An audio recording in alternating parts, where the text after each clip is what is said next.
Well, welcome, Woven Ones. This is Generation Woven, where the voices of three generations blend into one tapestry of truth, laughter, love, and life. We're going to talk about the power of the Invisible pivot. thread that ties us all through the rises, through the falls. We are stronger when we stand as one, together shining like the sun. Generations woven hand So I'm in sure you hand, all built have had this across moment, the that exact moment in life when you realize that the version of who you are at that exact moment is not going to take you where you want to go. And that is the moment when everything pivots. Mhm. So I'm sure you've all been at that moment, and we're going to talk about that today. So, Tasha, have you experienced that moment where who you were at that given time, when you realize that who you want to be and who you created to be, that is not good enough? Something has to change for you to be at that spot. Yes. Oh, this takes me back close to 20 years. I I was working, retail. Mm, So I had lots of retail jobs and always doing two jobs at a time to make ends meet, right? I had my daughter, I was working, but I got fired. So I didn't have a job. I'm just laying on the couch every day, not very motivated.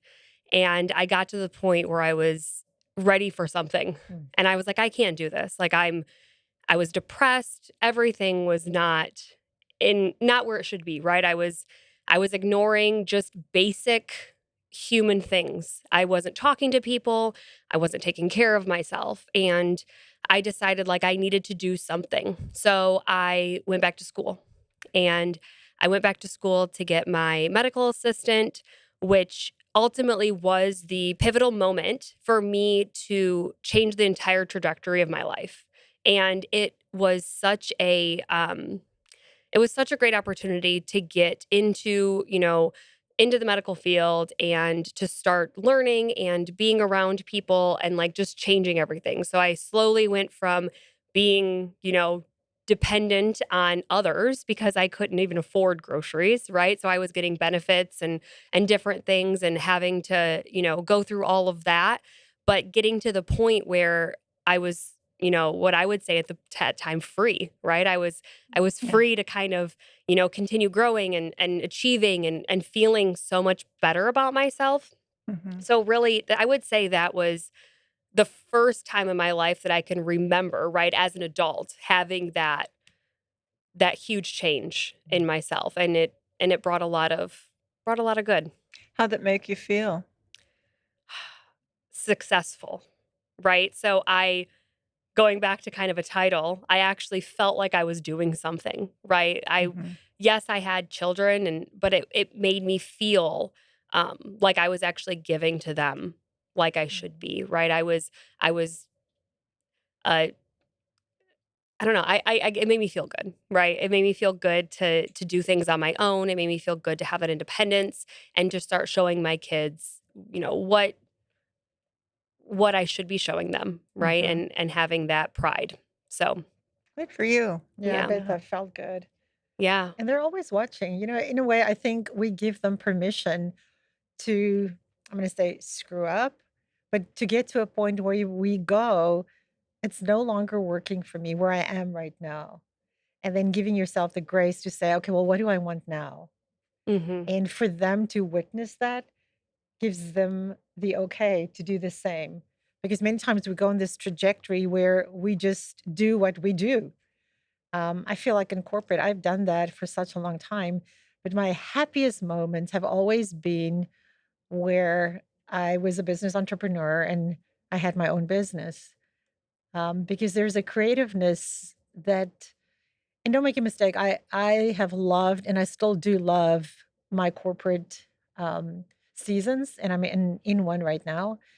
But there is something incredible when you do it for you. Mhm. Um, and I had a a pivotal moment in which I'm sure a lot of other people have too, when COVID happened.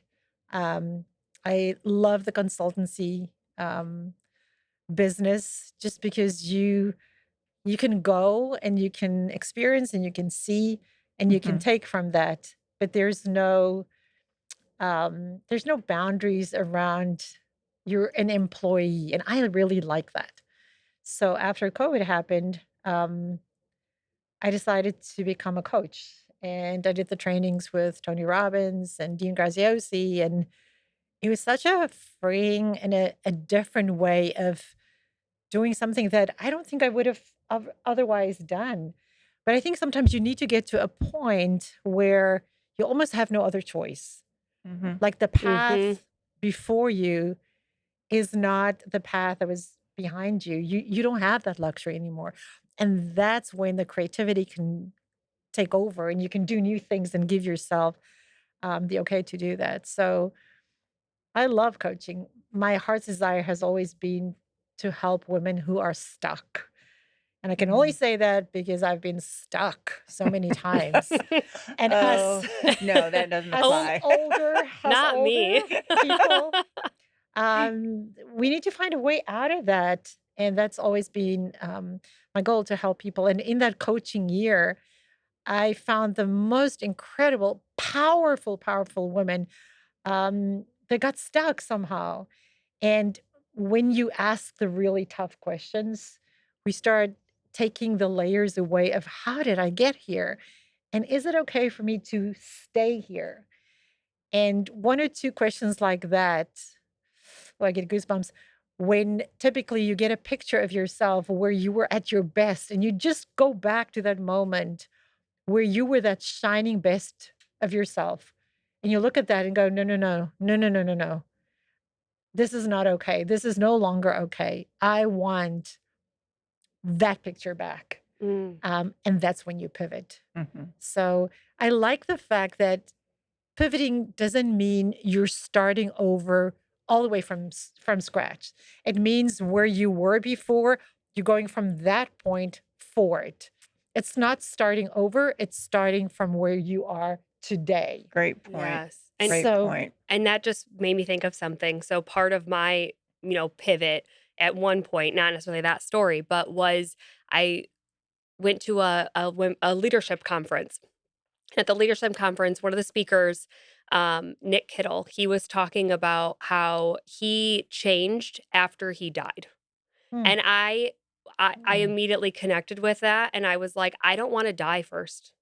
Right? Like, I don't wanna wait until I get to that bottom again, like mm, I was when my kids were mm, little and I was laying on the couch all day watching The Nanny. yeah. I don't ever wanna get to that point where I become so depressed that I have to hit rock bottom to pivot. And that's where, like, knowing that we can make that change at any point Mm, from where mm, you are, that's so beautiful. I love the way that you said that, and it does, it Yeah. connects so much, and I want everyone to do that, like, you can change today yes, and do whatever you want to do, right. and it's up to you. It is. And I think we need to give ourselves the grace to say, right now, I'm in the middle of this messy between identities, but I can Mhm. be that. I don't have to just be this. And then allow yourself to go and explore that change. So, Judy, I'm sure you've gone through that a few times, not just, as a parent and a Oh. mom, and how you reinvented yourself and you started new careers and you've done new things. You want to share any of those with us? Well, I can remember a very big pivotal moment. I'd been in a relationship um, with a man who was considerably older than I was, and we got along great. But I had 5 children, and I'm thinking, well, it'd be lovely to be married, not have financial Mm, stresses and all this stuff. support. Uh, but I don't remember the exact date, but I remember the day. I remember where I was at, and I remember coming up to the stop sign, this red stop sign, and it was right after he told me that, and it was almost like the stop sign just came out to me, Mm. and it was the moment I said, "Oh, no." No, that's not happening. These are my children. Mm. I'm gonna be their mother, and I'm gonna raise them. You know, and to me, that was so empowering because as much as I cared about this man and really wanted a lifetime with him, there was no comparison, Mhm. Yeah. and sometimes you just have to do what's right. Mm. Mhm.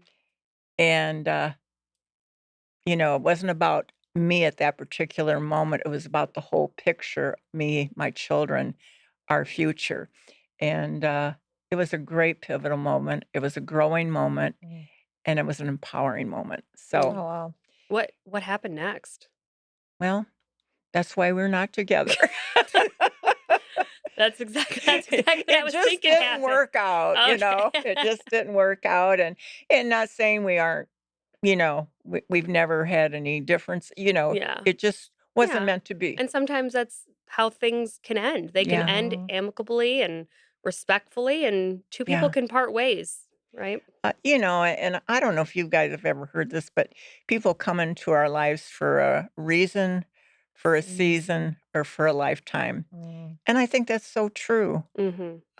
because, you know, we're given the lessons to learn, and many times it's in our environment, it's by the people we meet, by the situations we're put Mhm. in, but that's how we grow, Yeah. or we're allowed to grow if we Mhm. choose to. Yeah. Yeah. And I love that we can give ourselves the permission to make the change. And Mhm. and I'm sure, your story, that was a hard one and it had Mm. consequences. But I bet you if somebody asked you today, "Hey, Judy, would you do that again?" In a Oh, heartbeat. In a unequivocally, heartbeat. yeah. Absolutely. Yeah. Uh, Tough, but yeah, worthwhile. But I think that's when we learn to grow. That's when our characters are being formed. Mhm. And if we look at where we are today and you look back, you know that that was the best decision. You Yeah. always have to look back, Yeah. Well, right? Because Look back to look the forward. to thing look is forward, that yes. pivotal moment changes the whole trajectory of your future. Yeah. Mhm. And your kids' future as Yeah, well. exactly. Right. But that's what's interesting about it, and I think women, um, have a lot to do with their children's future too. Yeah. Not saying dads don't, but many Mm, times we're single moms raising yeah. children, and those kind of decisions affect them. Yeah. It Mhm. does. It does. Yeah. And I think when we get to that crossroad, many times we make decisions based on the fact that we're fearful of letting people down. Like that guy had to go. Um, But sometimes it's hard and it because is then hard. it's like facing that reality, Yes. right? And making that conscious decision. Yeah. Because in the moments, right, Mm, it's a lot harder to identify which route to take when you're yeah. in that moment. And sometimes it does take that aha, that stop sign, Mm, something to to push you back into the right path. But I like what you said, kind of going back to that. Like we look back and there's so many things that I would change, right? I would change so much about my life looking back. But all I have are the opportunities now to see them and to make those changes for tomorrow. Right. And and as long as we're doing that, I feel like that's a step in the right direction. but you know what, Tasha, would you? Would you go back and change them? Because Some of them, yeah. I mean, we haven't gotten too detailed, but yeah, there are some things I would 100% change. change. Because I feel for me, most of those were hard lessons, but it made me who I am today.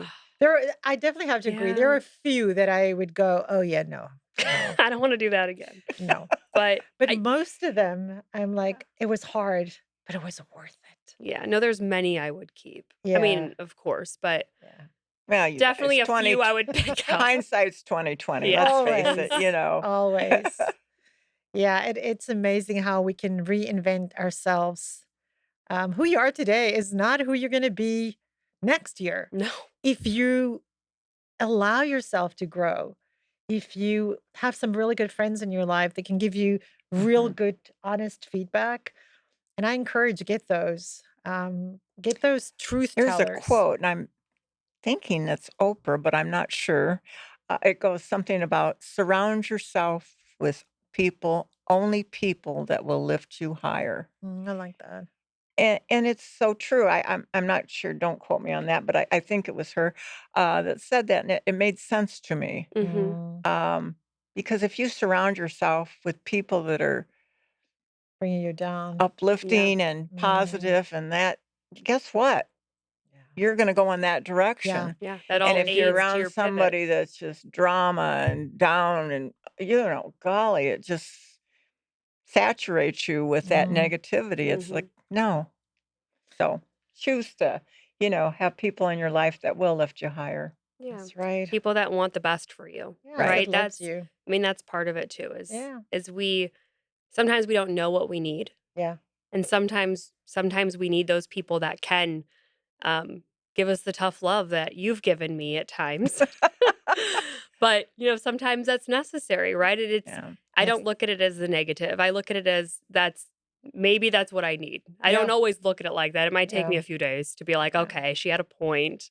But And she as we, loves me. yes, and that's the thing. As we love each other, or as you do it with someone you love, it's helpful. So the pivot that we talked about today is that exact moment in your life that you'll experience where courage meets clarity. When you know that you cannot go on the way you have been going on and you want to try something different. So if something in your life right now is misaligned, that is your opportunity to create the life you want. So don't look at it as failure because it's not. It's a time to stop, look, correct, and take action. There's So an until next time, invisible thread God that bless. ties us all.